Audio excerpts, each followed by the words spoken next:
अम्मा को इस तरह कर से बाद मेरे सर में तेल लगा रहा है। जब पहली बार तेरे सर पे हाथ फेरा था ना, तो मुझे पता चल गया था। तेरे बाल बिल्कुल घास की तरह थे। मैं समझ गई ना, तू इनका ख्याल रखती है, ना अच्छी ग़िज़ा खाती है। वैसे भी शहर में कौन सा अच्छा खाना मिलता है। जब भी तो आपके बाल देखे ना कितने अच्छे हैं। अब तो गाँव में भी चीज़ें खालिस नहीं मिलती।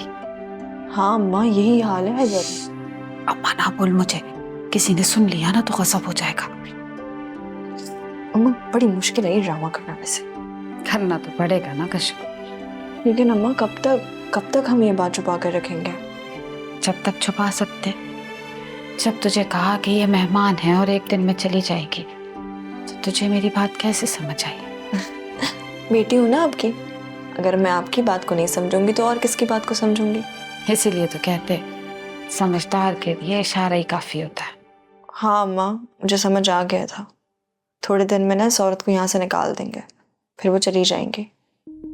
कह तो तू ठीक रही है, पर हमें सोचना पड़ेगा कि इस औरत को यहाँ से निकालना कैसे। यही तो समझ नहीं आ रहा है अम्मा कि उसको यहाँ से निकालेंगे कैसे।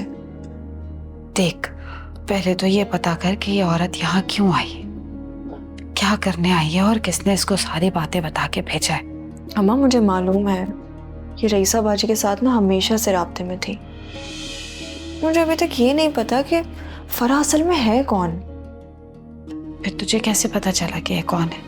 अम्मा जब ये घर आई ना और अमजद ने इनसे बात की, तब मुझे समझ आया कि रईसा बाजी की सहेली नहीं बल्कि अमजद की पहली बीवी है।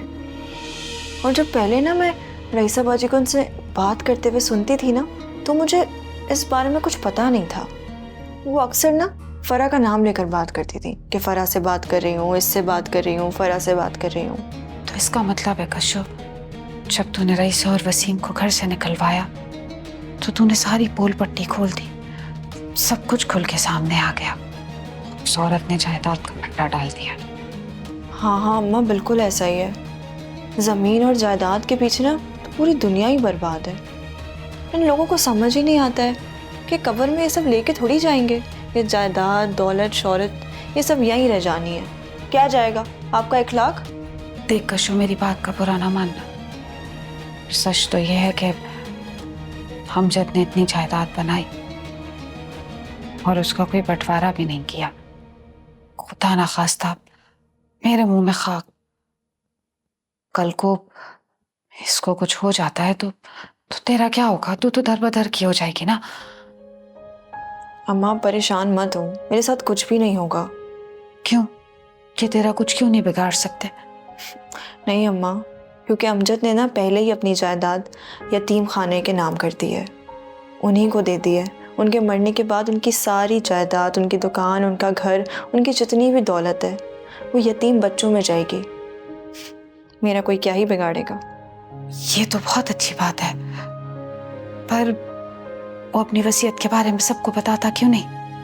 अम्मा मैंने भी अमजद से यही बात करी थी कि वो अपनी वसीयत के बारे में इन सबको बता दें, लेकिन वो भी इन सब के असली चेहरे देखना चाहते हैं और इनको जलते हुए देखना चाहते हैं। अम्मा वो कहते हैं कि इनको अपनी चालें चलने दो और जलने दो अपनी आग में।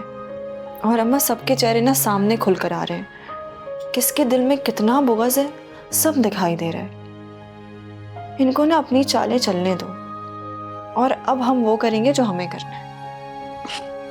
बहुत होशियार हो गई है तू, बहुत अच्छा फैसला किया है।